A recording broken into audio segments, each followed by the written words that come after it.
എല്ലാവർക്കും Arya serial spot റിവ്യൂയിലേക്ക് സ്വാഗതം. ഈ വീഡിയോ ഇഷ്ടപ്പെടുവാണെങ്കിൽ ഒന്ന് ലൈക്ക് ചെയ്തും സബ്സ്ക്രൈബ് ചെയ്തും ഒന്ന് സപ്പോർട്ട് ചെയ്യണം കേട്ടോ.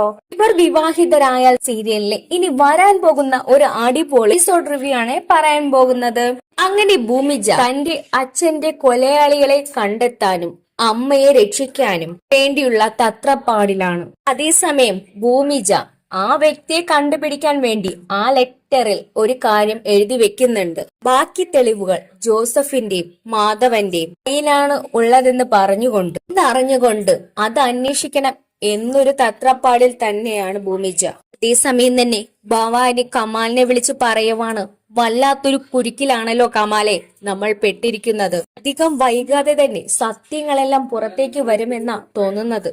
ആ കത്തിനുള്ളിൽ എന്താണ് മേഡം എഴുതിയിട്ടുള്ളത്? ഞാൻ ആ കത്ത് കൂടുതലായിട്ടൊന്നും വായിച്ചിട്ടില്ല. ഭൂമിജയുടെ കോഫി ഷോപ്പിൽ എപ്പോഴും കോഫി കുടിക്കാൻ വരുന്ന മാധവനും ജോസഫും ഇവരുടെ രണ്ടുപേരുടെ കയ്യിലുമാണ് ബാക്കി തെളിവുകൾ ഉള്ളത്. അവരാരാണെന്നുള്ളത് ആദ്യം തന്നെ കണ്ടെത്തണം. നാളെ മുതൽ നീ ആ കോഫി ഷോപ്പിന് ചുറ്റും തന്നെ ഉണ്ടായിരിക്കണം. ഈ സമയം തന്നെ ഭൂമിജ പിറ്റേ ദിവസം കോഫി ഷോപ്പിലേക്ക് വരുന്നുണ്ട്. മാധവനും ജോസഫും അവളെ കണ്ട് സംസാരിക്കുകയാണ്. അങ്ങനെ ഭൂമിജ നടന്ന സംഭവങ്ങൾ എല്ലാം തന്നെ അവരോട് വിവരിക്കുന്നുണ്ട്. ഇന്നലെ തന്നെ ആരോ ഫോളോ ചെയ്ത് വരുന്നുണ്ട്, നിങ്ങളെയും അവർ തേടി വരും. എന്റെ ബാഗിൽ കിടന്ന ലെറ്റർ അവരെടുത്തിട്ട് പോയിട്ടുണ്ട്. ഈ സമയം കമാൽ അവിടേക്ക് എത്തുന്നുണ്ട്. എന്നിട്ട് കമാല് വിചാരിക്കുവാണ്, ഇവര് തന്നെയാ പാനി മേഡം പറഞ്ഞ ആ മാധവനും ജോസഫും.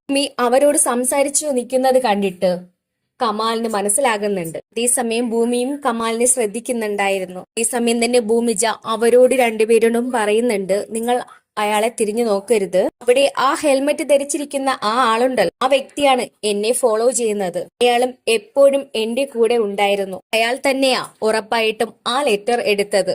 ആയിരിക്കും അയാൾ നിങ്ങളെ തേടി എത്തുന്നത്. അതേസമയം തന്നെ ജോസഫും മാധവനും അവിടെ നിന്ന് പോകുന്നുണ്ട്. കമാല് അവരെയും ഫോളോ ചെയ്യുന്നുണ്ട്. അവരെവിടെയാണെന്നുള്ള കാര്യം കമാല് മനസ്സിലാക്കുന്നുണ്ട്. അതേസമയം കമാല് ഭവാനിയെ വിളിച്ചു പറയുവാണ്, മാഡം അവരുടെ താമസ സ്ഥലം ഞാൻ വൈകാതെ തന്നെ കണ്ടെത്തിയിട്ടുണ്ട്. ഇവിടെ ആയിരുന്നാലും നമുക്ക് അവരെ നേരിട്ട് കാണണം. അതേസമയം തന്നെ ഭവാനിയും കമാലും നമ്മുടെ ജോസഫിനെയും മാധവനെയും കാണാൻ വേണ്ടി പോകുന്നുണ്ട്. അതേസമയം തന്നെ ഭൂമിജയ്ക്ക് മനസ്സിലാകുന്നുണ്ട് തന്റെ അച്ഛന്റെ കൊലയാളികൾ നാട്ടിൽ തന്നെ ഉണ്ടെന്ന കാര്യം. അങ്ങനെ ഭൂമിജയ്ക്ക് ആ കാര്യം മനസ്സിലാവുകയാണ്. അതേസമയം തന്നെ ഇത്രയൊക്കെ കണ്ടെത്തിയിട്ടും തന്റെ അച്ഛന്റെ യഥാർത്ഥ കൊലയാളിയെ പിടികൂടാൻ അവർക്ക് കഴിയുന്നില്ല. അതേസമയം അജയ് പറയുവാണ്, ഞാനൊരു വക്കീലിനെ പറഞ്ഞു തരാൻ, താനൊന്ന് അയാളെ പോയി കണ്ടു നോക്കൂ. അയാള് വളരെ ബുദ്ധിയുള്ള ഒരാള് തന്നെയാ. അയാള് തെളിവ് കൊണ്ടല്ല ബുദ്ധി കൊണ്ടാ കേസുകളെല്ലാം കൈകാര്യം ചെയ്യുന്നത്. അതേസമയം ഭൂമിജ ലക്ഷ്മിയിടത്തെയും കൂട്ടി ആ വക്കീലിനെ കാണാൻ പോകുന്നുണ്ട്. അതേസമയം അയാള് കേട്ട പ്രതിഫലം കേട്ട് നമ്മുടെ ഭൂമിജ നിൽക്കും. താൻ എവിടെ നിന്ന് 25 ലക്ഷം രൂപ കണ്ടെത്തും എന്നോർത്ത് അവൾ വളരെയധികം വിഷമപ്പെട്ടു. അങ്ങനെയാണ് ആ 25 ലക്ഷത്തിനു വേണ്ടി അജയെ വിവാഹം കഴിക്കാൻ ഭൂമിജ തയ്യാറാകുന്നത്. അജയ് തന്നെയാണ് ആ ഓഫർ ഭൂമിജയുടെ മുന്നിലേക്ക് വച്ചു കൊടുത്തത്. ഭൂമിജ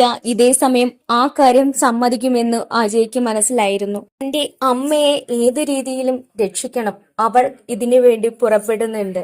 അതേസമയം എന്റെ കോൺട്രാക്ട് മാരേജ് എന്ന് കേൾക്കുമ്പോൾ തെറിക്കുന്നുണ്ട് ഭൂമിജ. അതേസമയം തന്റെ അമ്മയെ രക്ഷിക്കാനാണല്ലോ ഈ കാര്യം ഞാൻ ഏറ്റെടുക്കുന്നത് എന്നൊരു സന്തോഷത്തോടും ഭൂമിജ പറഞ്ഞ് സമ്മതമാണെന്ന്. ഭൂമിജയുടെയും അജയുടെയും വിവാഹം കഴിഞ്ഞിട്ടും ഭൂമിജ അമ്മയെ ജയിലിലേക്ക് കാണാൻ വേണ്ടി പോകുന്നുണ്ട്. അതേസമയം തന്നെ തന്റെ അച്ഛന്റെ കൊലപാതകളെ കുറിച്ച് അവൾക്ക് നല്ലൊരു സൂചന തന്നെ കിട്ടിയിട്ടുണ്ട്. അങ്ങനെ ഭൂമിജയുടെയും അജയുടെയും വിവാഹം കഴിഞ്ഞല്ലോ, അത് അംഗീകരിക്കാതിരിക്കാൻ ആർക്കും തന്നെ കഴിഞ്ഞിരുന്നില്ല. അതേസമയം സൗഭാഗ്യ അമ്മ ആ വീട്ടിലെ മരുമകളായിട്ട് ഭൂമിജയെ കൊണ്ടുവന്നു. ഇതിലേക്ക് വേണ്ടി ഒരു നല്ലൊരു പൂജ തന്നെ അവിടെ വച്ചു. അങ്ങനെ ഭൂമിജയെ ആ വീട്ടിലുള്ള എല്ലാവരും അംഗീകരിക്കുകയാണ്. ദിവസം തന്നെ പരമ്പരാഗതമായ ആ മാല ഭൂമിജയ്ക്ക് അവർ നൽകുന്നുണ്ട്. ഭൂമിജ ആ ബോക്സ് തുറന്നു നോക്കിയപ്പോ തന്റെ കയ്യിലുണ്ടായിരുന്ന അതേ മാല കുഞ്ഞുനാളിൽ എപ്പോഴോ തനിക്ക് അച്ഛനും അമ്മയും വാങ്ങിത്തന്ന മാല എന്ന അവർ പറഞ്ഞത് അതേ മാല തന്നെയാണെന്ന്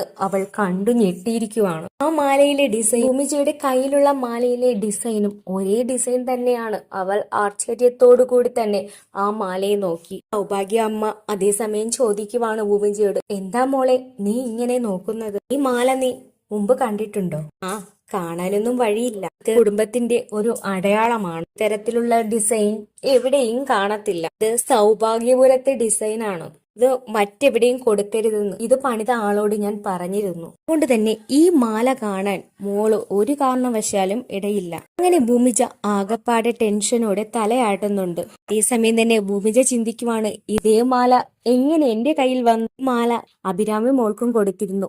അവളുടെ കഴുത്തിലും ഇതേപോലൊരു മാലയുണ്ട്. ആ മോളിപ്പോ എവിടെയാണെന്ന് പോലും അറിയത്തില്ല. അവളെ കണ്ടുപിടിക്കാനുള്ള ഏക അടയാളം ഇത് തന്നെയാ. ഈ മാലയിൽ പതിപ്പിച്ച ഒരു ലോക്കറ്റ് അവളുടെ കഴുത്തിലുണ്ട് എന്ന തെളിവ് മാത്രമേ ഉള്ളൂ. അല്ലാതെ മറ്റൊരു തെളിവ് പോലും അവശേഷിക്കുന്നില്ല. അങ്ങനെ ഭൂമിജ ആ മാലയിലെ ലോക്കറ്റിലേക്ക് മറച്ചും തിരിച്ചു നോക്കുവാണ്. വല്ലാത്ത സന്തോഷം തോന്നുവാണ്. ആ മാല എന്റെ കയ്യിലാണല്ലോ, അപ്പോ ആ അഭിരാമി ഞാനായിരിക്കുമോ എന്നാണ് ഭൂമിജയുടെ സംശയം.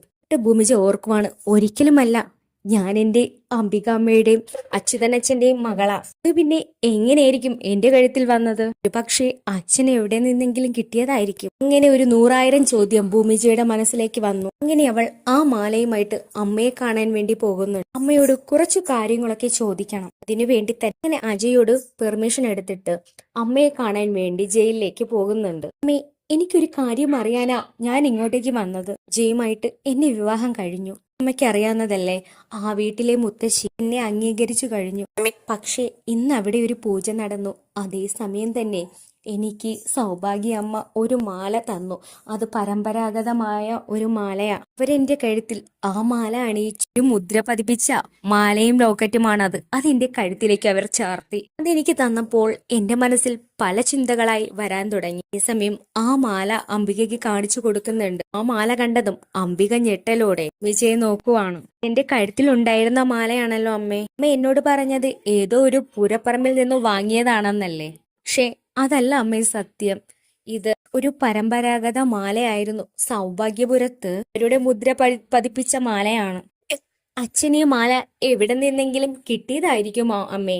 ഈ സമയം കണ്ണീര് തുടച്ചുകൊണ്ട് അംബിക പറയുവാണ്, നീ ഞങ്ങളുടെ മകളല്ല, നീ ഞങ്ങളുടെ വളർത്തു മകളാണ്. ഇത് കേട്ട ഭൂമിജ ഞെട്ടലോട് കൂടി തന്നെ അമ്മേ എന്ന് വിളിക്കുന്നുണ്ട്.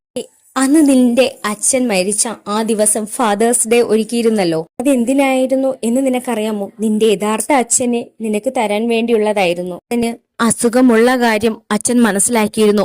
അച്ഛന് ബ്രെയിൻ ട്യൂമർ ആയിരുന്നു. അതുകൊണ്ട് തന്നെ നിന്റെ സന്തോഷം നഷ്ടപ്പെടുത്താതിരിക്കാൻ നീ യഥാർത്ഥ അച്ഛന്റെ അടുത്തേക്ക് എത്തിക്കാൻ വേണ്ടിയായിരുന്നു ആ ഫാദേഴ്സ് ഡേ അന്ന് അവിടെ വെച്ചിരുന്നത്. സമയം ഭൂമിജ ചോദിക്കുവാണ്, അപ്പോ എന്നെ നിങ്ങൾക്ക് എവിടെ നിന്ന് കിട്ടി? സമയം തന്നെ അംബിക എല്ലാ രഹസ്യങ്ങളും ഭൂമിജയോട് പറയുവാണ്. ഭവാനി കൊണ്ടുവന്നു കൊടുത്തതാണ് അച്യുതന്റെ കയ്യിൽ. ഭൂമിജയെ ആ വിവരങ്ങൾ എല്ലാം തന്നെ ഭൂമിജയോട് പറയുവാണ്. പക്ഷെ അദ്ദേഹത്തിന് മാത്രമേ അറിയുള്ളൂ നിന്റെ യഥാർത്ഥ അച്ഛൻ ആരാണെന്ന്. എന്നോട് പോലും നിന്റെ അച്ഛൻ പറഞ്ഞില്ല. അവസാന നിമിഷവും ഞാൻ ചോദിച്ചതാണ് നിന്റെ അച്ഛനോട്. അതേസമയം അച്യുതൻ പറഞ്ഞത് എല്ലാവരുടെയും കൂട്ടത്ത് നീ അറിഞ്ഞാൽ കുറച്ച് സമയം മാത്രമല്ലേ ഉള്ളൂ അറിയാൻ വേണ്ടി എന്നാ പറഞ്ഞത്. കേട്ട ഭൂമിജയ്ക്ക് ഇതൊന്നും വിശ്വസിക്കാൻ കഴിയുന്നില്ല. എനിക്ക് വേറൊരു അച്ഛൻ വേണ്ട, എനിക്ക് എന്റെ അച്ഛൻ മാത്രം മതി.